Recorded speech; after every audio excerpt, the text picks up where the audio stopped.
He is with Veterans for America First, right? Yes. I got it right. So y'all welcome Dan. Y'all welcome Thank you very much. First off, I'm not running for office, so I'm going to keep it kind of short and sweet as to who we are, who I am, and what we're doing, so the candidates who are running for office, the America First candidates, can have the stage. So my name is Jared Craig. I'm an attorney. I'm part of the 100 attorneys for Trump. I'm also a Trump Force 47 captain, but my big hat that I wear is the Vice President of the National Chapter of Veterans for America First, as an advocate for veterans. And in my role as an attorney, I've advocated for veterans for over a decade now. But politically, I joined in with Veterans for America First to fight for the America First agenda, for Veterans First agenda, for resources. And it has led me down a path of many, many roads. You heard the case of DeKalb County Republican Party against Raffensperger. I actually drafted an amicus brief on that the night before the hearing, where it was, I believe, improperly dismissed. But I've had my hands in the fighting for fair elections, paper ballots, and to get rid of these Dominion machines. Now, we've joined forces with a lot of efforts to get people interested in politics, interested and aware of what the America First agenda is. And we have sponsored bus tours up and down the East Coast. We've made documentaries that are available if you want to watch them on VFAF.us. And it is in the range of issues from wrongful convictions, sounds right on point.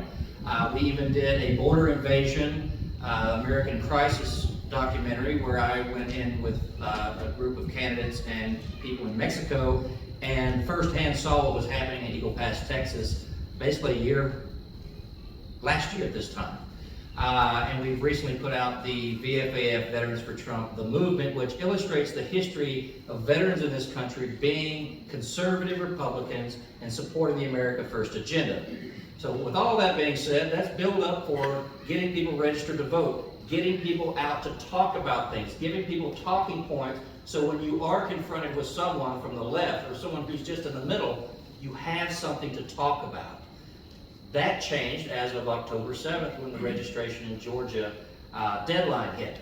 Our goal now is to get all the registered voters in the car to early voting, October 5th, to get people there. If people want to vote by absentee, have them physically deliver their ballot to the precinct, and last case scenario, vote on the day of election, November 5th.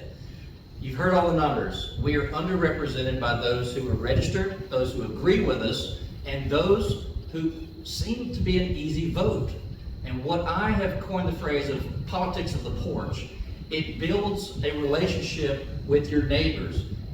I don't know how many of you speak to your neighbors. I think this group's pretty outspoken. I'm going to assume that. But getting in the face of your neighbors, getting in the face of the new adults, those that are just getting out of high school, those that are just home from college for holidays, and having conversations. And when they bring up these ideas that just don't work, communism, disproven, all this wokeism, and, well, we all know what we're talking about.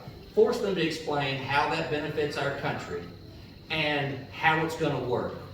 And lastly, when you're asking and speaking to voters or potential voters, the question that works the best is to ask them simply, are you better off now than you were 4 years ago?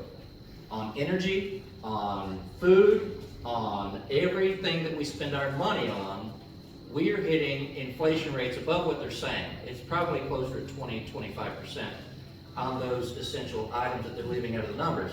But we need to drive the idea that this matters. This election matters to the point of our core. We don't want to wake up on the next day and say, is there something else I could have done? Is there someone else I could have inspired or answered a question?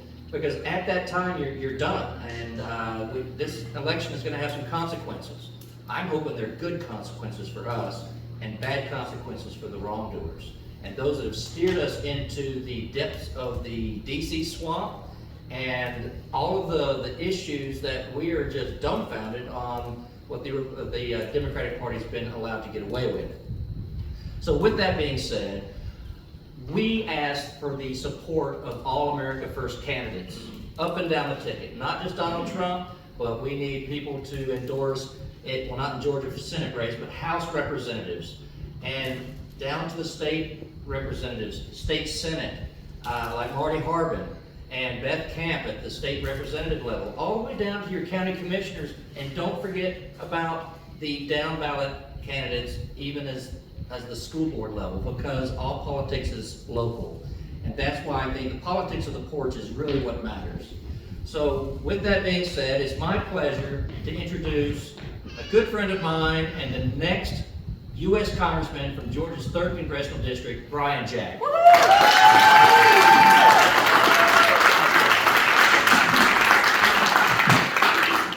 Well, thank you, Jared, and I'm really, really grateful. On the first day of my campaign, Veterans for